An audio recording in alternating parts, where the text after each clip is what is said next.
ప్రభువునందు ప్రియమైన దేవుని సంగమ, యేసుక్రీస్తు పరిశుద్ధ నామములో మీ అందరికీ శుభములు తెలియచేస్తూ ఉన్నాం. సంఖ్యాకాండములో నుండి ఈరోజు మరొక సందేశాన్ని విందాం. 22వ అధ్యాయం, 23వ అధ్యాయం, 24వ అధ్యాయాలు, ఈ 3 అధ్యాయాల్లో ఓ ప్రత్యేకమైన అంశము మనకు కనపడుతున్నది. 18వ వచనాన్ని మనం చదువుకుందాం. అందుకు బిలాము, 22వ అధ్యాయం 18వ వచనం, బాలాకు తన ఇంటెడు వెండి బంగారములను నాకు ఇచ్చినను, కొద్ది పనినైనను గొప్ప పనినైనను చేయనట్లు నేను నా దేవుడైన యెహోవా నోటి మాట మేరలేను. ఈరోజు అంశము దేవుని మాటను మీరరాదు, మీరకూడదు. దేవుని మాట తప్పిపోకూడదు, లేక దేవుని మాటను తిరస్కరించకూడదు. మీరడం మనం చెప్తూ ఉంటాం, ఆయన మాట మేరకు నేను ఇది చేశానండి అంటాం. మాట మేరకు, మాట మేరకు అంటే మాటను నేను అనుసరించాను, మాటను విన్నాను, మాటను బట్టి చేశాను అని మాట మేరకు అంటే. మాట మేరకు అంటే మాటను తప్పిపోవడం, మాటను మేరద్దు. మాట మేరకు అనేది పాజిటివ్ అయితే మేరకు అనేది నెగిటివ్ అవుతుంది. దేవుని మాటను మేరరాదు, మేరకూడదు అనేది ఈ 22, 23, 24 అధ్యాయాల్లో మనకు కనపడుతుంది. క్లుప్తంగా ఈ స్టోరీ మనం తెలుసుకోవాలంటే, బాలాకు రాజు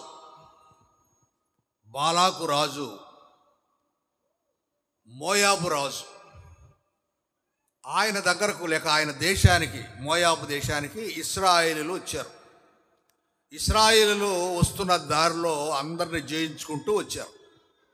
మోయాబు దేశానికి వచ్చేటప్పటికీ ఈ మోయాబు రాజు బాలాకు రాజుకు భయమేసి, ఎందుకంటే ఇశ్రాయేలీయులు అన్ని జయించుకుంటూ వస్తున్నారు, మమ్మల్ని కూడా జయిస్తారు అని బిలాము అనే దేవుని ప్రవక్తకు కబురు పంపిస్తాడు. కొంతమంది అధికారులు రాజు దగ్గర నుండి బిలాము అనే ప్రవక్త దగ్గరికి వెళ్ళి బిలాము చెప్తారు. ఏమని చెప్తారంటే, ఇదిగో ఒక ప్రజ వస్తున్నారు, వాళ్ళు భూతలమును కప్పి ఉన్నారు, అంటే భూమి మీద ఉన్న రాజ్యాలన్నిటిని జయించుకొని వస్తున్నారు, మమ్మల్ని కూడా జయించడానికి వాళ్ళు వచ్చున్నారు మా దగ్గరకు. కాబట్టి నువ్వేం చేయాలంటే ఆ ప్రజలను శపించాలి, ఆ ప్రజలు ఓడిపోయేలాగున నీ శాపం పెట్టాలి. ఎందుకంటే నీవు ఏమి చెబితే అది జరుగుతుందట. బిలాము ఏమి చెప్తే అది జరుగుతుంది. మీరు కన్ఫ్యూజ్ అవ్వద్దు. బిలాము, బాలాకు 2 దగ్గర పేర్లుగా ఉన్నాయి. బాలాకు అనేవాడు రాజు, బిలాము అనేవాడు దేవుని సేవకుడు, ప్రవక్త. ఈ బాలాకు మాటను బట్టి బిలాము ఏం చేయాలంట, ఇశ్రాయేల్ ప్రజలను శపించాలంట. ఎవరు ఇశ్రాయేల్ ప్రజలు? దేవునిచే ఆశీర్వదించబడ్డవారు. ఏమండి, దేవునిచే ఆశీర్వదించబడిన వారిని శపించడం సాధ్యమా? సాధ్యం కాదు. ఎందుకంటే దేవుడే ఆశీర్వదించాడు. మనుషుడు ఏం చేయగలడు? దేవుని సేవకుడు ఏం చేయగలడు? దేవుడే ఆశీర్వదించినప్పుడు మనిషి ఏం చేయలేడు కదా. కానీ బాలాకు కొంతమంది పెద్దలను, అధికారులను పంపించి ఆ బిలాము దగ్గర వర్తమానం. అప్పుడు బిలాము ఏమంటాడంటే, సరేనయ్యా, నేను దేవుణ్ణి కనుక్కొని చెప్తాను, ఈ రాత్రి మా గెస్ట్ హౌస్లో ఉండండి అన్నాడు. గెస్ట్ హౌస్లో ఉన్నారు. దేవుడు వచ్చాడు బిలాము దగ్గరికి రాత్రి. ఏం బిలాము, ఎవరాయా చుట్టాలు వచ్చినారు మీ ఇంటికి, ఎవరు వాళ్ళు అని అడిగాడు దేవుడు. అప్పుడు బిలాము అంటున్నాడు, అయ్యా నాకేం తెలియదు, బాలాకు రాజు పంపించాడు, ఇశ్రాయేలును శపించమంటున్నాడు అయ్యా. అప్పుడు దేవుడు ఏమన్నాడంటే 12వ వచనంలో, నీవు వారితో వెళ్ళకూడదు, ఆ ప్రజలను శపింపకూడదు, వారు ఆశీర్వదింపబడిన వారు అని బిలాముతో చెప్పాడు. వారు ఆశీర్వదించబడ్డ వాళ్ళు, వాళ్ళను నువ్వు శపించడానికి వీలు కాదు. బాగా మనం గుర్తు చేసుకోవాల్సింది ఏంటంటే, దేవుడు ఆశీర్వదిస్తే ఇంకెవరో వాళ్ళని శపించలేరు. శపించిన ఆ శాపం పంచేదు. అంటే ఎవరు గొప్పవారు? దేవుడు మాత్రమే గొప్పవాడు. దేవుడు ఆశీర్వదిస్తే ఎవరి ఆశీర్వాదం మనకు అక్కర్లేదు. దేవుడు మన ఎడల ఫేవర్ చేస్తే ఇంకా ఎవరి ఫేవర్ మనకు అవసరం లేదు. మన ఇంట్లో వాళ్ళు కావచ్చు, మన బయట వాళ్ళు కావచ్చు, మన స్నేహితులు కావచ్చు, మన బంధువులు కావచ్చు, ఎవరైనా కావచ్చు, మన భర్త, మన భార్య, మన బిడ్డలు, మన తల్లిదండ్రులు, ఎవరైనా కావచ్చు. దేవుడు మన పక్షాన ఉంటే, దేవుడు మనకు సహాయం చేస్తే, దేవుడు మనల్ని దీవిస్తే ఎవరితో ఇంకా పని లేదు. ఇది నగ్న సత్యము. అదే అంటున్నాడు దేవుడు. అంటున్నాడు, నేను వారిని ఆశీర్వదించానో నీవు వాళ్ళని శపించకూడదు. అప్పుడు ఏం చేశాడంటే బిలాము వాళ్ళు చెప్పాడు, బాబు దేవుడు యాక్సెప్ట్ చేయట్లేదు, మీరు వెళ్ళిపోండి, మీరు వెళ్ళిపోయి మీ రాజుకు చెప్పండి అన్నాడు. ఇక వాళ్ళు వెళ్ళారు. వెళ్ళి మళ్ళా బాలాకు చెప్తున్నారు, అయ్యా మేము వెళ్ళాము, ఆయన దేవుడు ఒప్పుకోలేదని చెప్తున్నాడు, మరి అలా. వెంటనే బాలాకు రాజు ఏం చేశాడంటే వీళ్ళకంటే గొప్ప వాళ్ళని, ఇంకెక్కువ మందిని తోడు చేసి, ఈసారి రెండోసారి మీ ప్రయత్నం చేయండి అని వాళ్ళని పంపించారు. మరలా వాళ్ళు వచ్చి బిలాముతో చెప్తున్నారు, అయ్యా ఈసారి నీకు ఘనత కూడా ఇస్తాడు, నీకు బంగారం ఇస్తాడు, మీకు ఎండిస్తాడు, మీకు బహుమానాలు ఇస్తాడు, మీకు ఏమి కావాలంటే అది ఇస్తాడు, నువ్వట ఇశ్రాయేలును శపించాలి. అప్పుడు ఏమన్నాడండి బిలాము? ఏమనాలి? ఏమని చెప్పాలి చెప్పండి బిలాము? నోనో, దేవుడు కాదన్నాడు, మీరు 100 మంది రండి, 100 సార్లు రండి, మాట అంటే మాటే, వెళ్ళిపోండి అనాలా? ఏమన్నాడంటే బిలాము, సరే ఈ రాత్రి నా గెస్ట్ హౌస్లో ఉండండి, నేను దేవుడిని కనుక్కొని చెప్తాను నీకు అన్నాడు. ఏమండి, ఉందా? బుద్ధి ఉందా? జ్ఞానం ఉందా? దైవ నడిపింపు ఉందా? కాదు అని దేవుడు ఒక మాట చెప్పినప్పుడు దాన్ని ఫాలో అవ్వాలి కదా. మళ్ళీ ఇది సెకండ్ థాట్ ఏంటి? వాళ్ళు ఘనత మహిమ ఇస్తామంటే, బహుమానాలు ఇస్తామంటే లోబడాలా? డబ్బుకు లోకం దాసోహం. లోకం భక్తులు కాదు, భక్తి పరులు కాదు, దేవుడు కాదు, దేవుని సేవకులు కాదు. ఏమండి, అవునా? లోకం దాసోహం కావచ్చు డబ్బు కోసం. దేవుని సేవకులు కానీ, దేవుడు కానీ, దేవుని బిడ్డలు కానీ దాసులు కారు. కానీ బిలాము ఆశపడ్డాడు. చూడండి 17వ వచనంలో, నేను నీకు బహు ఘనత కలుగు చేసేదను, నీవు నాతో ఏమి చెప్పుదో అది చేసేదను, నీవు దయచేసి వచ్చి నా నిమిత్తం ఈ జనమును శపించుము అని రెండవ బ్యాచ్ వచ్చి మాట్లాడినప్పుడు, అప్పుడు ఆయన అన్నాడు 18వ వచనంలో, బాలాకు తన ఇంటేడు వెండి బంగారం నాకు ఇచ్చినా కొద్ది పనైనా గొప్ప పనైనా చేయనట్లు నేను నా దేవుడైన యెహోవా నోటి మాట మీరలేను చెప్తున్నాడు. నేను మీరనయ్యా అంటున్నాడు. అని ఏమన్నాడంటే, మీరు దయచేసి ఈ రాత్రి ఇక్కడ ఉండండి, యెహోవా నాతో నీకు ఏమి చెప్పును అంటే ఇంకేమని చెప్తాడేమో. మళ్ళా నేను అగైన్ ఐ విల్ ట్రై. ఎన్నిసార్లు ప్రయత్నం చేస్తావు? దేవుడు ఒక మాట చెప్తే కాదు, అది మళ్ళా రియలైజ్ అవడానికి దేవుడు మనిషి ఆయన.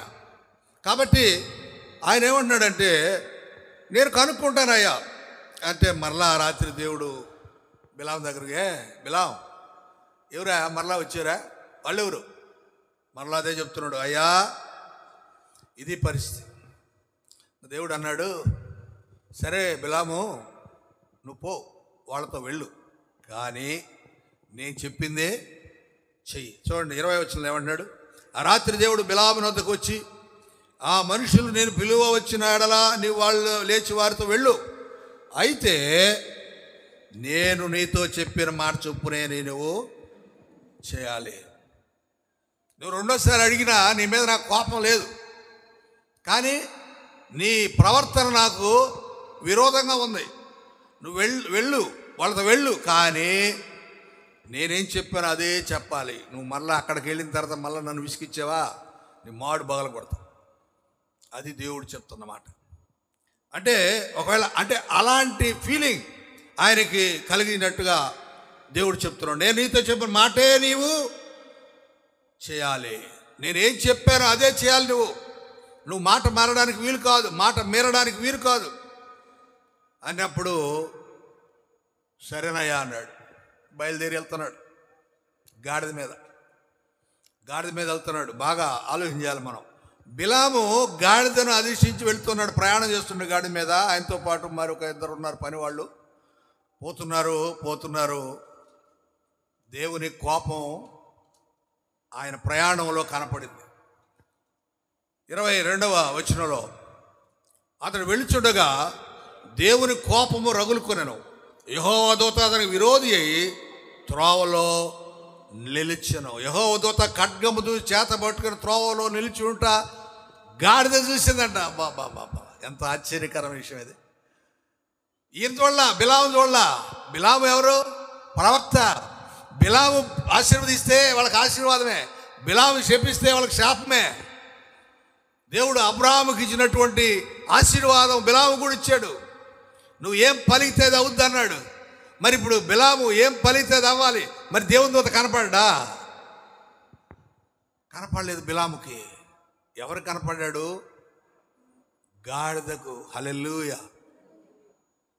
గాడిద మోసేటువంటిది, భారం వహించేది. ఆ సేవకుని మోస్తుంది గాడిద. దేవుని ఉగ్రత లేక దేవుని జవాబు లేక దేవుని ఆన్సర్ ప్రవక్త కనపడలేదు. గాడిద పశువు కనిపిస్తూ ఉన్నాడు. దేవుని దూత ఎట్లా ఉన్నాడంట? ఖడ్గము చేత పట్టుకొని చంపేస్తానరా నిన్ను అన్నట్టుగా. గాడిద భయపడిపోయింది. అమ్మో దేవుని దూత. ఇంక ముందుకు పోలేదు గాడిద. ప్రక్కగా అంటది, ఇట్టంటది, అట్టంటది, గోడ పక్క లాగేస్తుంది. ఆయన కాళ్ళు ఒత్తుకుంటాయి. బిలాము కోపం వచ్చేస్తుంది. గాడిద ఏం చేస్తున్నావు నువ్వు? ఎందుకు నువ్వు సరిగ్గా పోవట్లేదే? ఎంతకాలం నుండి నాకు నువ్వు వాహనంగా ఉపయోగపడ్డావు కదా, ఇప్పుడు ఎందుకు నువ్వు ఇలా ఉన్నావు అని అంటుంటే గాడిద మాట్లాడుతోంది.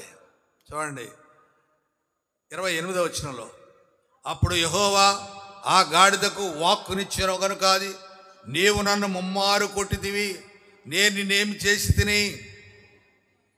అప్పుడు బిలాము అంటున్నాడు, నీవు నా మీద తిరుగుబడితివి, నా చేత ఖడ్గమున్న ఎడలు నిన్ను చంపి. ఎవరు తిరగబడ్డారండి? గాడి తిరగబడిందా? చాలాసార్లు మనం అనే మాట అదే. ఎవరి మోదన నేరం వేస్తాం. గాడిద తిరగబడిందంట. తిరగబడింది ఎవరు? బిలాము. బిలాము తిరగబడ్డాడు. నువ్వు వద్దు వెళ్ళొద్దు అని చెప్పాడు ఆ దేవుడు. మళ్ళీ రెండోసారి ఎట్లా అడుగుతావు? నువ్వు రెండోసారి అడిగేటప్పటికి దేవుడు ఏమన్నాడు? మామూలుగా మన ఇంట్లో భార్య అనుకోండి, భర్తను అడుగుతుంది పలాంది కావాలని. భర్త ఏమంటాడు? ఇప్పుడు కొనలేవులే, వద్దులే అంటాడు. అంతటితో సమస్య పోద్దా? అదే కాదు, మళ్ళీ అడుగుతుంది. అయ్యా గడ్డం పట్టుకుంటుంది, మీసాలు పట్టుకుంటుంది, నువ్వు బంగారం అంటది, నువ్వు అద్దె అంటది, నువ్వు ఇది అంటది. ఏమంటాడు అప్పుడు? సరేలే అప్పు చేసి కొందాంలే అంటే అప్పుడు ఇష్టంతో కొన్నట్ట, బలవంతంగా కొన్నట్ట? బలవంతంగా. అదే జరిగింది ఇక్కడ. దేవుడు కూడా చెప్పాడు, నువ్వు వెళ్ళొద్దు, శపించొద్దు అని 2 మాటలు చెప్పాడు. వెళ్ళొద్దు, శపించొద్దు అన్న తర్వాత మళ్ళా రెండోసారి అడిగాడట. ఎందుకు అడుగుతాడు రెండోసారి? దేవుడు మనిషా? కాదు కదా. దేవుడు మాట నువ్వు వినాలా? నీ మాట దేవుడు వినాలా? ఏమండి, ఎవరి మాట ఎవరు వినాలి? దేవుడు మాట మనిషి వినాలి. కానీ మనిషి ఏం చేస్తున్నాడో దేవుడిని ఒప్పించడానికి ప్రయత్నం చేస్తున్నాడు. దేవుని తెలియదా? తల్లిదండ్రులకి జ్ఞానం ఉంటుంది, అనుభవం ఉంటుంది, లోకం తెలుసు తల్లిదండ్రులకి. బిడ్డలకు చెప్తారు, ఒరే ఇటు చేయకూడదురా, అటు చేయకూడదురా, అది చేయకూడదురా, ఇది చేయకూడదురా. వాడు అమ్మాయో అబ్బాయో వస్తాడు, నేను ప్రేమించాను పలానోడిని పలానా అమ్మాయిని అంట. ఒరే వాళ్ళు మంచివాళ్ళు కాదురా, వాళ్ళ ఫ్యామిలీ మంచిది కాదురా అని చెప్తాడు తండ్రి లేక తల్లి. లేదు నాకు వాళ్ళే కావాలా. ఎంత చెప్పినా వినడు. ఆఖరికి తండ్రి ఏం చేస్తాడు? తల్లిదండ్రులు ఏం చేస్తారు? సరే వాడి కర్మకి వదిలేస్తాం. వదిలేస్తే తర్వాత ఏం జరుగుతుంది? ఏమంటే తర్వాత ఏం జరుగుతుంది? వాడే అంటాడు, దండం స్వామి నీకు, అనవసరంగా నిన్ను పెళ్లి చేసుకున్నాను అంటాడు. ఆమె అంటది, నిన్ను అనవసరంగా పెళ్లి చేసుకున్నాను నేను అంట. ఎవరు చేసుకోమన్నారు? తల్లిదండ్రులు ఏమన్నారు? వద్దురా అన్నారా? వినొద్దు వినరా చేసుకోవద్దు అన్నారా? నువ్వే చేసుకున్నావు. ఎవరు నష్టపోవాలి ఇప్పుడు? నువ్వే నష్టపోయేది. ఎవడు దూకున్న గుంటలో వాడే పడతాడు. దేవుడు చెప్పాడు, వినలేదు. ఏమైంది ఇప్పుడు? దేవుని దూత ఖడ్గం తీసుకొని వచ్చి ఎదురుగా నిలబడితే బిలాముకు కనపడలేదు, గాడిదకు కనపడి. గాడిద మాట్లాడుతుంది. గాడిద కంట దేవుడు నోరిచ్చాడట. గాడిదకు దేవుడు నోరిస్తే గాడిద మాట్లాడుతుంది. నీవు నాకు తిరగబడ్డావు అని అంటుంటే బిలాము 30 వచనంలో అంటుంది గాడిద, నేను నీ దారుణైన మొదలుకొని నేటి వరకు నేను ఎక్కువ వచ్చి నీ గాడిదను కారా? నేను ఎప్పుడైనా నీకు ఇటు చేయుట కద్దా? అప్పటికి బిలాముకు కన్నులు తెరవబడ్డాయి. అప్పుడు బిలాము చూశాడు, త్రోవలో నిలిచి ఉన్న యెహోవా దూతను చూచి తల వంచి సాష్టాంగ నమస్కారం చేశాడు దేవుని దూతకి. ప్రియమైన వాళ్ళారా, ఇక్కడ అర్థం చేసుకోవాల్సింది, దేవుని దూత కనపడగానే అతను తల వంచి సాష్టాంగ నమస్కారం చేసి, అంటే దేవుని దూత ఎడల ఎంత వినయాన్ని, విధేయతను, గౌరవాన్ని చూపాడు. మరి దేవుని దగ్గర దేవుణ్ణి మళ్ళా రెండోసారి ఎలా అడుగుతాడు? దేవా నేను పోవాలా వద్దా, వాళ్ళు చెప్పించాలా వద్దా అని రెండోసారి ఎలా అడుగుతాడు? దేవుడు ఏమన్నాడు? వాళ్ళు దీవించబడిన వారు, నేను వాళ్ళని ఆశీర్వదించాను, వాళ్ళని ఎన్నుకున్నాను, నా జనం వాళ్ళు, నా జనాన్ని నువ్వెవడరా నువ్వు చెప్పించడానికి అంటే ఇక ఆ మాట చాలదా? మరలా బతిలాడాలా? మళ్ళీ అడగాలా? సో దానికి పర్యవసానం ఎదురుగా దేవుని దూత రావడం, గాడిద ద్వారా మాట్లాడించడం. అప్పుడుకి ఈయన జ్ఞానోదయం అయింది. అప్పుడు అంటాడు, అయ్యా తిరిగి వెళ్ళిపోతానయ్యా, నేను తిరిగి వెళ్ళొద్దు, వెళ్ళు కానీ నేనేం చెప్పానో అదే చెప్పు, నా మాట మీరవద్దు అంటే. అప్పుడు అంటాడు బిలాము, నేను పాపం చేశాను, ఐఎమ్ సిన్నర్ అంటున్నాడు. 35వ వచనంలో దేవుడు అంటున్నాడు, దేవుని దూత అంటున్నాడు, నీవు ఆ మనుషులతో కూడా వెళ్ళు, అయితే నేను నీతో చెప్పు మాటే కానీ మరే మాట కూడా నీవు పలకకూడదు. ఈ రీతిగా అయినప్పుడు చివరికి బాలాకుతో పాటు బాలాకు దగ్గరికి వెళ్తాడు బిలాము. వెళ్ళిన తర్వాత ఇశ్రాయేల్ ప్రజలను దీవిస్తాడు అతను. హల్లెలూయా. అప్పుడు బాలాకు అంటాడు, ఏంటయ్యా నిన్ను తీసుకొచ్చింది ఎందుకు? శపించడానికి కదా, నువ్వు శపించకుండా దీవిస్తున్నావేంటి అంటే ఆయన అంటాడు, అయ్యా నేను శక్తివంతుడనా? ఒకసారి చూద్దాం 38వ వచనం. ఇదిగో నేను నీ యొద్దకు వచ్చి తిని ఆయననేమి ఏదైనానో చెప్పుడు, నాకు శక్తి చాలదా? శక్తి కలదా? దేవుడు నా నోట పలికించు మాటే పలికేదను అంటే నాకాడేమైనా శక్తి ఉందా? నేను దేవుణ్ణా? కాదు, దేవుని ప్రవక్తనే. ఆయన ఏం చెప్తే అది చెప్పేవాడిని నేను. అంతేగాని నాకంటూ స్వతంత్ర శక్తి నాకు లేదు, ఓన్ పవర్ నా దగ్గర లేదు. దేవుడు ఇస్తేనే అది. ప్రియ దేవుని సంగమా, దేవుడు పలికేదే మన జీవితానికి సార్థకం చేసేది. దేవుని మాట కాకుండా మనం మనుషుల మాటలు నమ్ముతాం, మనుషుల మాటలకు ప్రాధాన్యత ఇస్తాం. దేవుడు చెప్పినటువంటి దానికి ప్రాధాన్యత ఇయ్యం, దేవుని సేవకుడు చెప్పిన దానికి ప్రాధాన్యత ఇయ్యం. దేవుని సేవకుడు దేవుని పక్షాన్ని చెప్తున్నాడు అనే ఇంగిత జ్ఞానం ఉండదు మనకి. పక్కోడు చెప్పింది 3 సార్లు తిరిగమ్మా అంటే ఎవరు చెప్తారన్నమాట? ఆమె ఎవరో పక్కింటి ఆమె, హైందవ సహోదరి. ఆమె చెప్తే 3 సార్లు తిరగాల పేట చుట్టూరా. ఆమె చెప్పింది చేస్తారు. పాస్టర్ గారు ఏమన్నాడు, వద్దులే కూర్చోండి గమ్మున అంటాడు పాస్టర్ గారు. ఆహా, పాస్టర్ గారు మాట ఎక్కదు. ఆమె చెప్తుంది 3 సార్లు తిరిగి. ఎవరు ఆమె? పాస్టర్ గారి కంటే గొప్ప ఆమె, భక్తి కలిగిన ఆమె, దేవుని మందిరానికి వస్తుందా? విశ్వాస కాదు. అన్య దేవతలను పూజించేటువంటి వాళ్ళు వాళ్ళ మాట మనకు ఎక్కుద్ది. 3వ రోజు బట్టి పాలు పోయండి, వాళ్ళ మాట మేరకే పోయిపోస్తారు పాలు. 4వ రోజు చేయండి, 5వ రోజు చేయండి. అన్ని ఆచారాలు, సాంప్రదాయాలు. ఎవడు మాట వింటున్నాడు? క్రైస్తవుడు విశ్వాసి, యేసు ప్రభువునందు నమ్మిక కలిగిన వాడు ఎవడి మాట వింటున్నాడు? దేవుని మాట వినడం వల్ల సైతాను మాట వింటున్నాడు. దేవునికి విరోధులు వాళ్ళు, దేవుణ్ణి వ్యతిరేకించేటువంటి వాళ్ళు దేవుణ్ణి వ్యతిరేకించే వాళ్ళ మాటలే వింటాం మనం. వాళ్ళు చెప్పిన ముహూర్తానికే పెళ్ళి అంటాం, వాళ్ళు చెప్పిన ముహూర్తానికే తాళి అంటాం, వాడు చెప్తేనే కార్డులో డేట్ వేసుకుంటాం. పాస్టర్ గారిని అడగం, లేక దేవుని సేవకుని అడగం, లేక సంఘాన్ని అడగం. సార్ ఆ రోజు మేము పెళ్లి పెట్టుకున్నాం, మీరు చేయాల్సిందే. ఆడిది చేయాలా?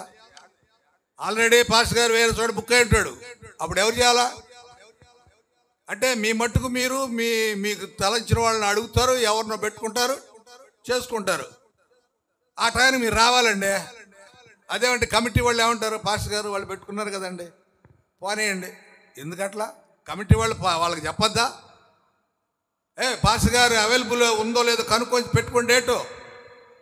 లేకపోతే వాళ్ళైనా, సార్ పాస్టర్ గారు పలానా రోజు పెళ్లి పెట్టుకుంటున్నారు, వాళ్ళు కుదురుతుందా? మనకి సంఘంలో కుదురుద్దా? అడుగుతారా? అడగరు. వాళ్ళు అడగరు.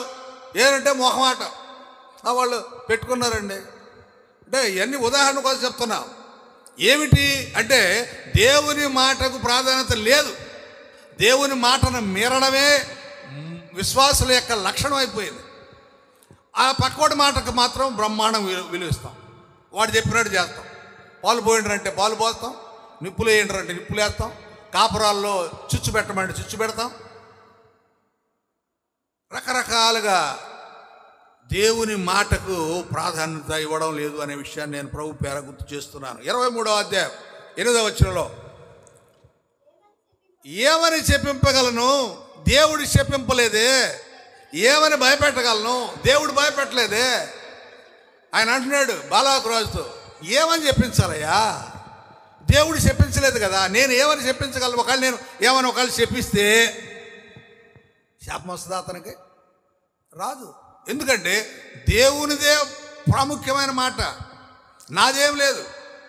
ఇంకో మాట అంటాడు 12వ వచనంలో 23:12, అందుకు అతడు, యెహోవా నా నోట ఉంచిన దాన్ని శ్రద్ధగా పలకవద్దా?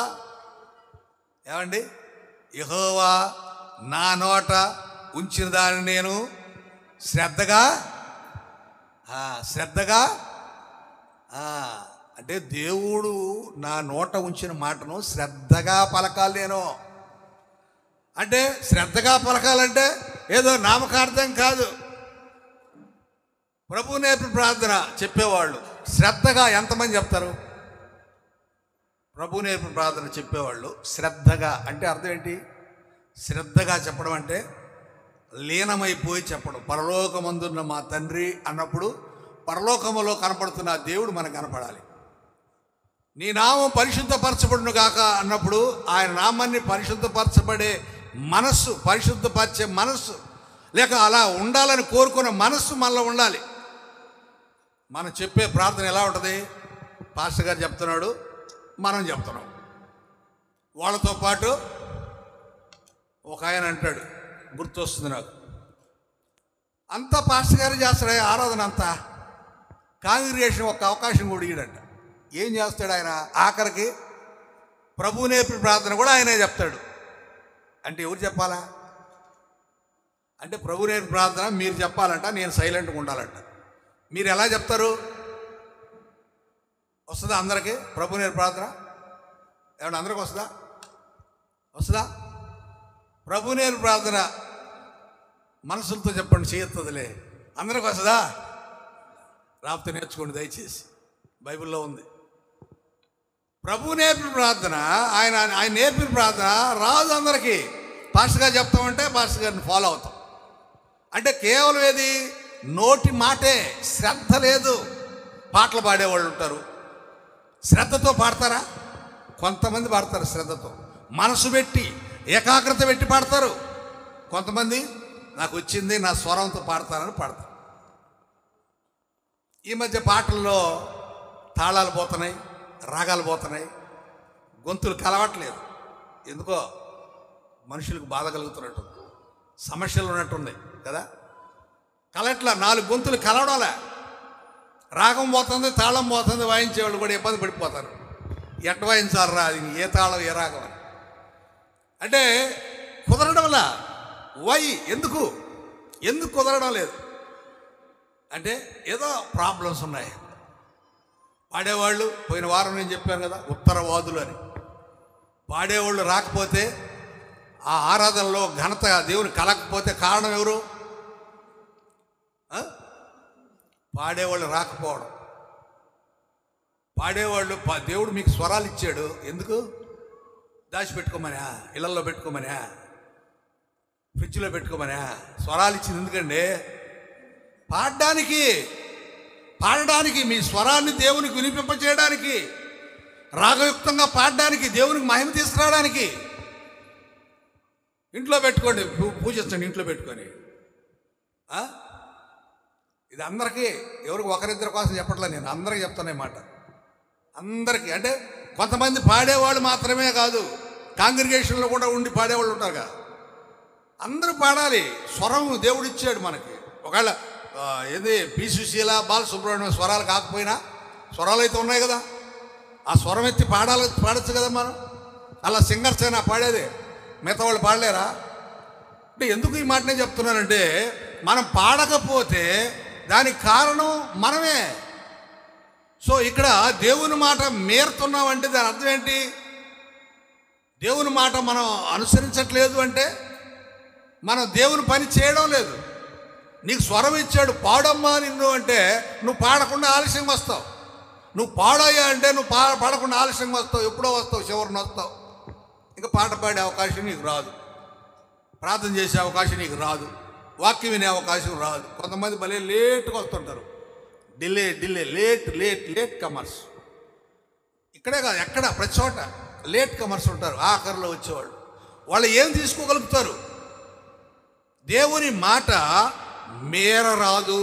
అది ఇక్కడ మనం గుర్తు చేసుకోవాల్సింది. 24వ అధ్యాయం 13వ వచనం. నేను 24:13 అమ్మా. యెహోవా ఏమి సెలవిచ్చునో అదే పలికెదను, నీవు నా యొద్దకు పంపిన నీ దూతలతో నేను చెప్పలేదా? యెహోవా ఏమి సెలవిచ్చునో అదే పలుకుతాను నేను, మాట మేరను. దేవుడు ఏం చెప్పమంటే అదే చెప్తా, మీరేమైనా చేసుకోండి. ఏం చేస్తారా? దేవుని మాటకు విరోధంగా ఎవరేం చేయగలరు? ఎవరేమీ చేయలేరు. కనుక నేను ఆ రోజే చెప్పానయ్యా, నువ్వు దూతలను పంపించా, దూతలతో నేను చెప్పాను, దేవుడు చెప్పిందే నేను చెప్తాను అని ఆ రోజు చెప్పాను. నువ్వు ఈరోజు నా మీద బాధపడే ప్రయోజనం లేదు. నేను వాళ్ళు దీవిస్తాను, వాళ్ళు శపించలేను అని ఆయన మాట్లాడుతున్నాడు. రాజులు మొదటి గ్రంథం 22వ అధ్యాయం 14వ వచనంలో మాట చూద్దాం. మీకాయ అంటున్నాడు, రాజులు మొదటి గ్రంథం 22:14. మీకాయ అంటున్నాడు, యెహోవా నాకు సెలవిచ్చినది ఆయన జీవము తోడు. ఆయన మీద ఉట్టయ్యా. యెహోవా జీవము తోడు అంటే అర్థం ఏంటి? దేవుడి మీద ఉట్టేస్తున్నాడు మీకాయ. నేను దేవుని మీద ఉట్టేస్తున్నాను, ఇదిగో నేను యెహోవా ఏం చెప్పాడో అదే చెప్తాను. ఆ రాజు అంటాడు, ఇశ్రాయేలు రాజు, నువ్వు నాకు ఎప్పుడు ఫేవర్ చెప్పలేదురా బాబు, ఇప్పుడైనా ఫేవర్ బలుకు అంటాడు. మీకాయ అంటాడు, నేను ఎట్ట బలుకుతానయ్యా? దేవుడు చెప్పిందే కదా నేను చెప్తాను. మీరు అనొచ్చు, పాస్టర్ గారు మీరు అలా చెప్పకూడదండి, మీరు అనొచ్చు. మీరు చెప్పకూడదు, అలా చెప్పకూడదని మీరు ఎలా చెప్పగలరు? దేవుడు నన్ను చెప్పమంటే నేను చెప్తున్నా, మీరు కాదని ఎలా చెప్పగలరు? ఓసారి వాక్యం ఇలాగా చెప్తూ ఉంటే ఓ పెద్ద ఆయన చర్చ అయిన తర్వాత ఫోన్ చేశాడు, పాస్టర్ గారు మీరు మమ్మల్ని చెప్పించగాకండి అన్నాడు. నేనన్నాను, అయ్యా నేనేం చెప్పించలేదు మిమ్మల్ని, దేవుడు చెప్పమన్న వాక్యం చెప్పాను అయ్యా నేను. అదే సార్ దేవుని వాక్యమే, కానీ మా హృదయాలు బాధపడేటట్టు చెప్పగాకండి సార్ అన్నాడు. ఉన్నాడు, ఇప్పుడు కూడా ఉన్నాడు పెద్ద ఆయన, 82 ఏళ్ళు ఆయన వయసు. ఉన్నాడు, స్టిల్ ఈజ్ లివింగ్. ఎందుకు? ఇప్పుడు నేనేమన్నాను? నేను కాదురా బాబు చెప్పేది, దేవుడు చెప్పమని చెప్తున్నాను నేనంటే. అయినా కూడా అంటే దాని అర్థమైంది, దేవుడు చెప్పింది నువ్వు చెప్పకు, మమ్మల్ని చెప్పించకుండా, మా హృదయాలు హట్ కాకుండా సున్నితంగా చెప్పు అని అంటాడు. ఏమండి, దేవుడు చెప్పమన్నది నేను చెప్పాలా, లేక మీకు సురుగు తగలకుండా చెప్పాలా? చెప్పండి. మీకు సురుగు తగలకుండా చెప్పాలా, లేక దేవుడు చెప్పని చెప్పాలా? అంతే కదా. నా పని నేను చేస్తున్నా, ఇక నువ్వు స్వీకరించావా స్వీకరించలేదా నీ ఇష్టం, అది అప్ టు యూ, నీకు సంబంధించింది. అది స్వీకరిస్తే దీవించబడతావు, స్వీకరించకపోతే నష్టపోతావు. కనుక గమనించాల్సింది ఏంటంటే, మీకా అన్నాడు, నేను దేవుడు ఏమి సెలవిస్తున్నాడు అదే చెప్తానయ్యా అంటే. ఆయన అంటాడు, కాదు, మొదటి నుండి నువ్వంటే నాకు వ్యతిరేకం, నా గురించి ఎప్పుడు నువ్వు మంచి చెప్పలేదు అని యోధారాజుతో ఇశ్రాయేలు రాజు చెప్తాడు. మీకా నాకు ఫేవర్గా చెప్పడాయా, మీకా వద్దు, వేరే వాళ్ళ చేత చెప్పిద్దాం. వేరే ప్రవక్తలందరూ చెప్తారు, నీకు ఫేవర్గా చెప్తారు, ఆయన ఫేవర్గా చెప్తారు. అప్పుడు యోధారాజు అంటాడు, అట్లా కాదు, మీకాయ మంచి నమ్మకమైన ప్రవక్త కదా, ఆయన అడుగుదాం. ఆయన అయితే కరెక్ట్ చెప్పడు, ఆయన వద్దు. ఆయన రాగానే ఆయన చెప్తారు ఇన్స్ట్రక్షన్స్ ఆయనకి, నువ్వు రాజుకు ఫేవర్గా చెప్పు, లేకపోతే ఆయన నీ మీద బాధపడతాడు అంటే. అప్పుడు అంటాడు, నేను దేవుడు ఏం చెప్తే అదే చెప్తాను, మీకు ఫేవర్గా నేను చెప్పను. మీకు సురుగు తగలచ్చు, బాధ కలగచ్చు, కానీ దేవుడు చెప్పింది నేను చెప్తాను అంటాడు. దానియేలు గ్రంథంలో 5:17 ఒక మాట చూద్దాం. దానియేలు అంటాడు ఒక మాట, దానియేలు గ్రంథం 5:17.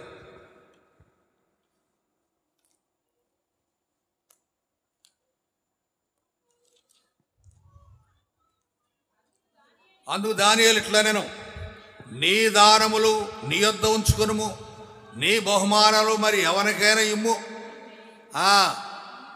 నేను నీ వ్రాతను చదివి దాని భావాన్ని రాజుకు తెలియజేస్తాను.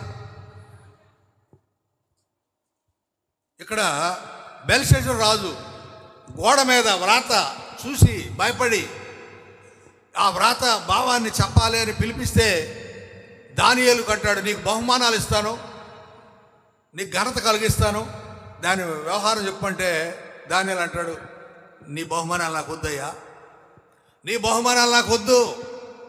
బాగా అర్థం చేసుకోవాల్సింది ఏంటంటే, బహుమానాల కోసము ఫేవర్ ఉండదు. మనం అనుకుంటాం దేవునికి కానుకిస్తే దేవుడు చేస్తాడులే పని, అట్టేం జరగదండి. దేవుడు కానుకిస్తే దేవుడు మనం దీవిస్తాడు కాదు. మనం ఇచ్చే కానుక ఏదో మనకు ప్రయోజనం కలుగుతుందని కాదు, మనం దేవుడు చెప్పాడు కాబట్టి ఇస్తున్నాం. నా మందిరంలోనికి దశమ భాగం తీసుకురండి అన్నాడు కాబట్టి తీసుకొస్తున్నాం, తద్వారా ఆయన దీవిస్తాడు, అది వేరే సంగతి. కానీ నువ్వు కానుక ఇస్తేనే దీవిస్తాడు అనే మైండ్ చాలామందికి ఉంటుంది. పాస్టర్ గారు, నేను 1,00,000 రూపాయలు ఇస్తాను, కానీ నా కోసం ప్రార్థన చేయండి, దేవుడు నాకు ఈ మేలు చేయాలా అంటారు కొంతమంది. నేను చెప్తా, అట్లా రాదు, నువ్వు డబ్బులు ఇస్తే దీవెన రాదు అని చెప్తా. అపోస్తుల కార్యంలో 8వ అధ్యాయం 20వ వచనం చూద్దాం మాట. అపోస్తుల కార్యం 8వ అధ్యాయం 20వ వచనం. అందుకు పేతురు అంటాడు, ద్రవ్యమిచ్చి దేవుని వరము సంపాదించుకుందామని తలంచుకుందిన నీ వెండి నీతో కూడా నశించునుగాక. నీ హృదయం దేవుని ఎదుట సరైనది కాదు, కనుక ఈ కార్యం అందు నీకు పాలు పంపులు లేవు. కాబట్టి నీ చెడుతనం మానుకొని మారు మనసు నుండి ప్రభువును వేడుకొనుము. ఒకవేళ నీ హృదయాలోచన క్షమించబడవచ్చును. నీవు ఘోర దుష్టత్వంలోను దుర్నీతి బంధకంలో ఉన్నట్టు నాకు కనపడుచున్నది. పేతురు యోహానులు చేతులు ఉంచగానే చాలామంది పరిశుద్ధాత్మతో నింపబడ్డారు. అది గమనించిన సీమోను అనేవాడు వారి దగ్గరకు వచ్చి వాళ్ళకి డబ్బు ఇచ్చి, అయ్యా నా మీద కూడా చేతులు వేయండి, నాకు కూడా పరిశుద్ధాత్మ రావాలి, పరిశుద్ధాత్మ ద్వారా నేను మాట్లాడాలి, పరిశుద్ధాత్మ ద్వారా నేను బాగు చేయాలి జనాల్ని, కాబట్టి ఈ డబ్బు తీసుకొని నా మీద చేతులు పెట్టండి అన్నాడు. అంటే నన్ను దీవించండి అని.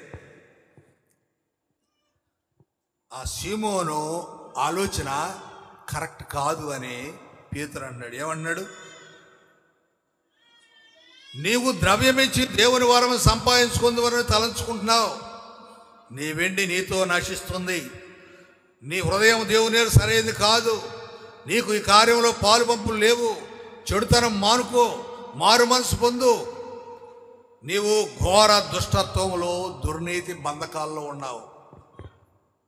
డబ్బిచ్చి దేవుని ఆశీర్వాదం పొందాలనుకోవడం అంట ఘోర దుర్నీతి, ఘోర దుష్టత్వము, చెడుతనం. అది ఏమంటే అర్థమవుతుందా?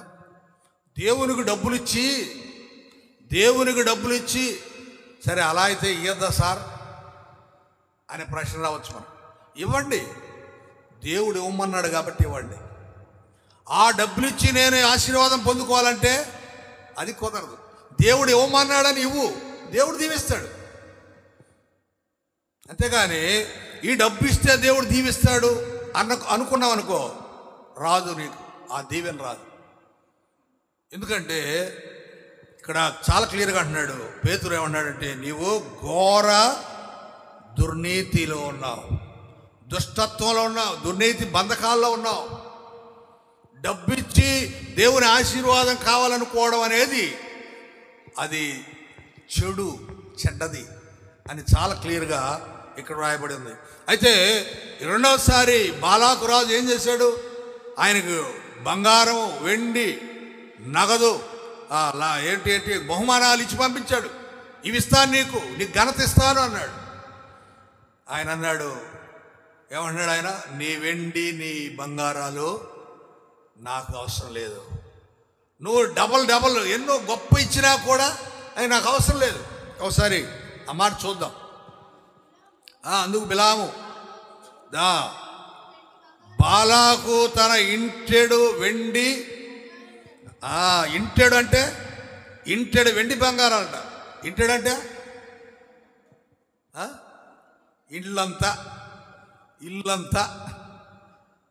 10 అంకణాలు ఇల్లు అనుకో, ఆ 10 అంకణాల నిండా వెండి బంగారం. ఎంత గొప్పదాయా, ఎంత వెండి!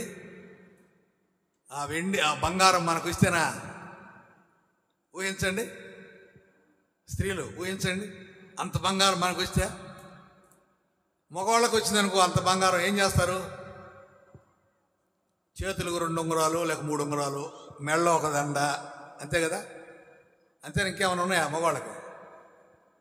ఒకవేళ వాచి ఉంటే బంగారపు వాచి, అంతేగా? ఆడవాళ్ళకైతే ఒళ్ళంతా బంగారం, ఇంటెడు బంగారం అంట. అందరు నవ్వుకుంటున్నారు. అంత ఇష్టం ఈ బంగారం అంటే ఆడవాళ్ళకి కదా. రేపు మనతో రాదమ్మా అదే. రేపు మనం చచ్చిపోతే మన మెడలో ఉండేది కానీ చెవులకు ఉండేది కానీ ఉన్నీరు తీసేస్తారు కదా. మా అమ్మ నాకు చెప్పింది, ఈ ఉంగరం నాది, నాకి నా కమ్మలు నాకి, ఏం పోనీరాదా పాప, చచ్చిపోయిన అంత మనిషి పోయింది కదా. ఆ మనిషితో పాటు బంగారం ఎంత? ఒక సవర్ అనుకో, సవర్ బంగారం పోతే పోయింది, మనిషి పోక సవర ఏముంది అంటే పానిస్తావా? అమ్మో, సవర్ బంగారం ఇప్పుడు ఎంత? సవర్ బంగారం 75,000. 70,000 అంట. 70,000 ఏదో మనిషి కంటే ఎక్కువ. అదే మనిషే పోయింది కదా.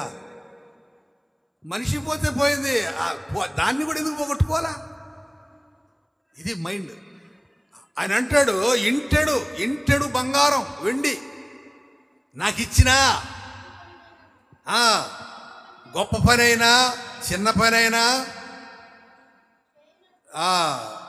నా దేవుడనే మాట, నోటి మాట నేను మేరలేను. నువ్వు ఎంత ఇచ్చినా కూడా నేను దేవుని మాటే చెప్తా. నువ్వు కోట్లుగా బంగారం, ఇంటెడు బంగారం అంట. ఇంటెడు బంగారం అంటే ఎన్ని కేజీలు ఉండొచ్చు? ఎన్ని కేజీలు ఉండొచ్చు? 1,00,000 కేజీలు ఉంటాయా? ఉండొచ్చేమో. ఎంత? లెక్కలేలేము మనం, సున్నాలు లెక్క పెట్టలేము కదా. అంత వెండి బంగారం అంట. అంత ఇచ్చినా కూడా బిలాము అంటాడు, నువ్వు అంత ఇచ్చినా దేవుని మాట నేను మేరలేను. ప్రియమైన వాళ్ళారా గమనించండి. నెహెమ్యా గ్రంథం 13వ అధ్యాయం 2వ వచనంలో ఒక మాట ఉంది. నెహెమ్యా 13:2.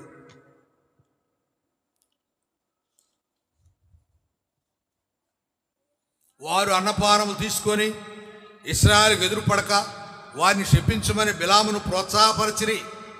ఆయనను మన దేవుడు ఆ శాపమును ఆశీర్వాదముగా మార్చెను.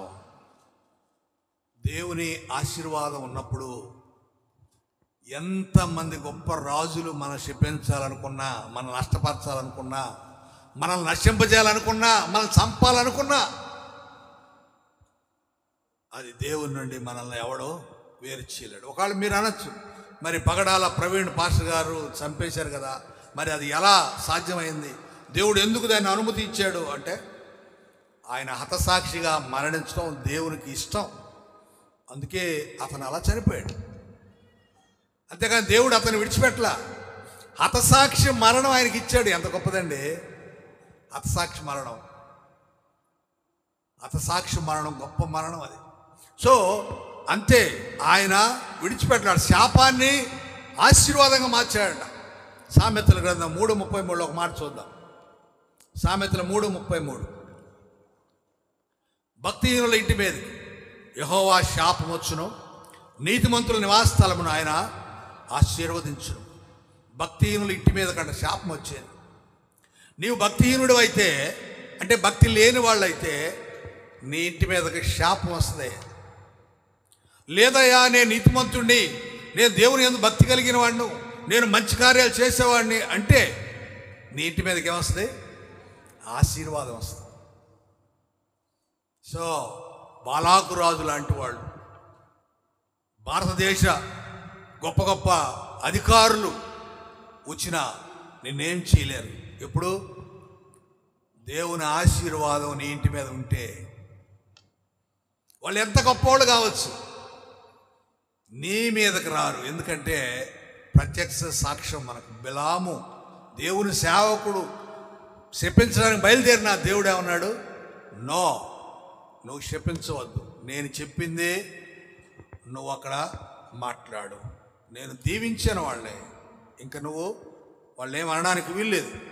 ద్వితీయోపదేశకాండంలో 11వ అధ్యాయం 26, 28 వచనాలు చూద్దాం. ద్వితీయోపదేశకాండం 11వ అధ్యాయం 26వ వచనం. నేడు నేను మీ ఎదుట దీవెనను శాపమును పెట్టుచున్నాను. నేడు నేను మీకు ఆజ్ఞాపించు మీ దేవుడు యెహోవా ఆజ్ఞ మీరు వినిన ఎడల దీవెనయో, మీరు మీ దేవుడు యెహోవా ఆజ్ఞ వినక నేడు నేను మీకు ఆజ్ఞాపించిన మార్గం విడిచి మీరెరుగని ఇతర దేవతలను అనుసరించిన ఎడల శాపమును మీకు. అంటే దీవెన కావాలా, శాపం కావాలా? శాపం కావాలంటే దేవుని మాట వినాలి. శాపం కావాలంటే దేవుని మాట వినాలా? శాపం కావాలంటే దేవుని మాట వినాలా? మీరు వినడం అలా సరిగా అయితే కదా, వినడం. నేనేం బలిగితే అది వాళ్ళు బుర్రకథ చెప్తారు చూడండి, తందానా తందానా అంటే ఈడెట్ట అంటే వాళ్ళు కూడా తందానా అంటారు. ఆ రకంగా శాపం పొందాలంటే దేవుని ఎంత భయభక్తులు ఉండాలా? దీవెన పొందాలంటే దేవుని మాట వినాలి, శాపం పొందాలంటే దేవుని మాట వినద్దు. అది ఇప్పుడు మనకు దీవెన కావాలా, శాపం కావాలా? ఇంకొక మాట 28వ అధ్యాయం ద్వితీయోపదేశకాండం 28:15. ద్వితీయోపదేశకాండం 28:15. నేను నీకు ఆజ్ఞాపించు సమస్తమైన ఆజ్ఞలను కట్టడలను నీవు అనుసరించి నడుచుకున్న వల్లని నీ దేవుని యెహోవా సెలవిచ్చిన మాట వినాని ఎడల, వినిన కాదు, వినాని ఎడల ఈ శాపములన్నీ. ఏమేంటి శాపాలంట? అక్కడి నుంచి కిందకు ఉన్నాయి. ఎక్కడ దాకా ఉన్నాయంటే అవన్నీ నేను చెప్పలేండి. ఎక్కడ దాకా ఉన్నాయి శాపాలు? 68వ వచనం వరకు ఉన్నాయి. ఎక్కడి నుంచి?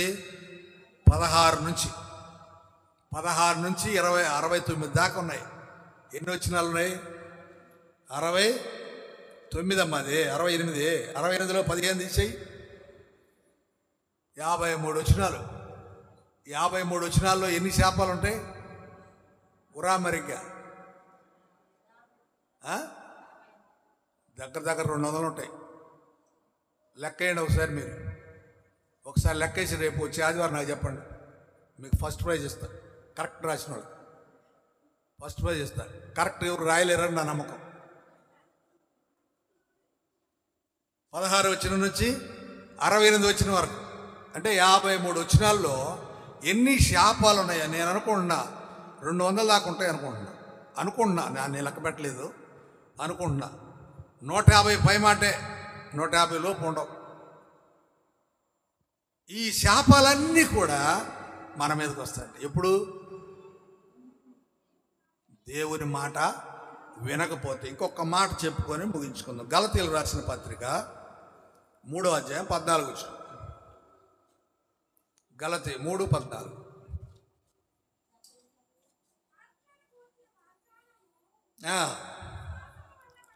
విశ్వాసం వల్ల మనకు లభించినట్లు అబ్రహాము పొందిన ఆశీర్వచనము క్రీస్తు యేసు ద్వారా అన్యజనులు కలుగుటకై క్రీస్తు మన కోసము శాపమై మనలను ధర్మశాస్త్రం యొక్క శాపం నుండి విమోచించెను. మనము శాపగ్రస్తులం. మొదట ఎందుకు? ఆదాము చేసిన పాపం. అక్కడి నుంచి మన పూర్వీకులు చేసిన ప్రతి పాపం, అందులో నుండి మనం రావడం, మనం అదే పాపం కొనసాగించడం. విశ్వాసంలోకి వచ్చాం కదా, ఇంకా ఎందుకు ఆ పాపంలో మనం కొనసాగడం? అంటే మా తాత అలా చేశాడు, మా పెద్ద ఆయన అలా చేశాడు, మా నాయన అలా చేశాడు, మన పితరులు ఏం చేశారో అదే మనం చేసుకుంటూ వస్తున్నాం. ఎప్పటికి మనకు శాపం విముక్తి? యేసు ప్రభు అందుకే శిలువలో తన ప్రాణం పెట్టి మన శాపాన్ని తొలగించాడు. పౌలు అదే మాట అంటున్నాడు గలతీయులకు రాసిన పత్రికలో. ఆయన మ్రాను మీద, శిలువ మ్రాను మీద తన ప్రాణాన్ని పెట్టి మనకు ఆ శాప విమోచన కలుగు చేశాడు. ప్రియ దేవుని సంగమా, వాక్యాన్ని ముగిస్తున్నాను. ఒకసారి మనల్ని మనం దేవునికి సమర్పించుకుందాం. మనం బ్లెస్డ్ వన్నా కర్స్డ్ వన్నా, శపించబడిన వారమా దీవించబడిన వారమా, దేవుని మాట మీరిన వారమా, ఆయన మాటను నెరవేర్చిన వారమా, ఆయన మాట మేరకు జీవిస్తున్న వారమా, ఆయన మాటను మీరి శాపంలో కొనసాగుతున్న వారమా? ఒకసారి మనల్ని మనం ప్రశ్న వేసుకుందాం. ఒకవేళ దేవుని మాటను మీరి శాపంలో కొనసాగితే ఇప్పటికైనా యేసు క్రీస్తు మనకు అవకాశం ఇస్తున్నాడు. ఆయన దగ్గరకు రావాలి. మనం ప్రయాసపడి భారం మోసుకుంటున్న సమస్తమైన వాళ్ళరా, నా యొద్దకు రండి, నేను మీకు విశ్రాంతిని ఇస్తాను అంటాడు. కనుక ప్రభు దగ్గరకు వస్తే శాప విముక్తి ఉన్నది. ప్రభు దగ్గర లేకపోతే భక్తిహీనుల ఇంటి మీదకి శాపం వస్తుందంట. గుర్తుపెట్టుకోండి, భక్తిహీనుల ఇంటిపైకి నీవు, నీ భార్య, నీ భర్త, నీ బిడ్డలు, నీ కుటుంబం భక్తిహీనులుగా ఉండొద్దు. మీ ఇల్లు భక్తిహీన కుటుంబంగా ఉండొద్దు. నీ ఇల్లు భక్తి గల కుటుంబంగా ఉండాలి. భక్తి గల కుటుంబంలో ఏముంటుందండి? ప్రేమ ఉంటుంది, త్యాగం ఉంటుంది, కోపం ఉండదు, మోసం ఉండదు కదా, లోక సంబంధమైన ఆశలు ఉండవు. ఇవి మనం గుర్తుపెట్టుకుందాం. దేవుని శాపాన్ని కాదు, ఆశీర్వాదాన్ని తీసుకుందాం. ఒకవేళ దేవుని ఆశీర్వాదం ఉంటే బిలాములు, బలాకులు ఎంతమంది వచ్చినా మనల్ని చేయలేరు. ఇది మనం గుర్తుపెట్టుకుందాం. దేవుడు వాక్యాన్ని దీవించునుగా. ప్రార్థన చేసుకుందాం. ప్రేమగల మా తండ్రి, పరిశుద్ధుడా, స్తోత్రాలు కూడా నీకు వందనాలు నాయనా. బిలాము, బలాకుల ద్వారా మాకు మీరు నేర్పించిన పాఠం ఈరోజు, మాట మేరకూడదు, మీ మాట మేము మేరకూడదు. మీ మాట మీరితే మాకేమి కలుగుతుందో మీ దాసుని ద్వారా, బిలాము ద్వారా మేము నేర్చుకున్నాం తండ్రి. బిలాము చివరికి చెప్పాడు, మీ మాట ప్రకారమే నడిచాడు, మీ మాటనే చెప్పాడు. ప్రభా మీకు వందనాలు. ఇశ్రాయేలుని శపించమంటే ఆశీర్వదించాడు ప్రభా. అవును, భక్తిహీనుల ఇంటి మీదకి శాపం వస్తుంది, కానీ భక్తి కలిగిన వారి ఇంటిపైకి శాపం రాదు, ఆశీర్వాదమే వస్తుంది. కనుక నాయన ఈ మాటలు మాకు వినిపింపజేశావు. ఒకవేళ మేము భక్తిహీనులుగా ఉండి శాపం తెచ్చుకుంటే ఆ శాపాన్ని కూడా యేసుక్రీస్తు రక్తం ద్వారా తీసివేయబడుతుందని మేము నేర్చుకుంటాం. నాయన దయచేసి సహాయం చేయండి. మా ఇల్లు భక్తిహీన కుటుంబంగా ఉంటే యేసుక్రీస్తు రక్తంలో కడిగి మా ఇంటిని ఆశీర్వాద కుటుంబంగా మార్చమని ప్రార్థన చేస్తున్నాం. మా కుటుంబంలో ఉన్న ప్రతి ఒక్కరు కూడా ఆశీర్వదించబడిన వారుగా ఉండాలి ప్రభా. శత్రువు ఎవరు కూడా, బాలాకు బిలాములు కానీ మరి ఎవరైనా కానీ వచ్చి మమ్మల్ని శపించే పరిస్థితి లేకుండా మీ ఆశీర్వాదాలు మాతో ఉంచమని మనం చేసుకున్నాం. మీకే మహిమఘనత చెల్లిస్తూ మా అందరిని మీకు అప్పగించుకుంటాం. వాక్యాన్ని మా కొరకు అందించినందుకు వందనాలు చెల్లిస్తూ వాక్య ప్రకారం జీవించగలిగే అవకాశం మాకు కలుగు చేయగలను. యేసు ప్రభు దివ్యనామమున ప్రార్థిస్తున్నాం తండ్రి. ఆమెన్.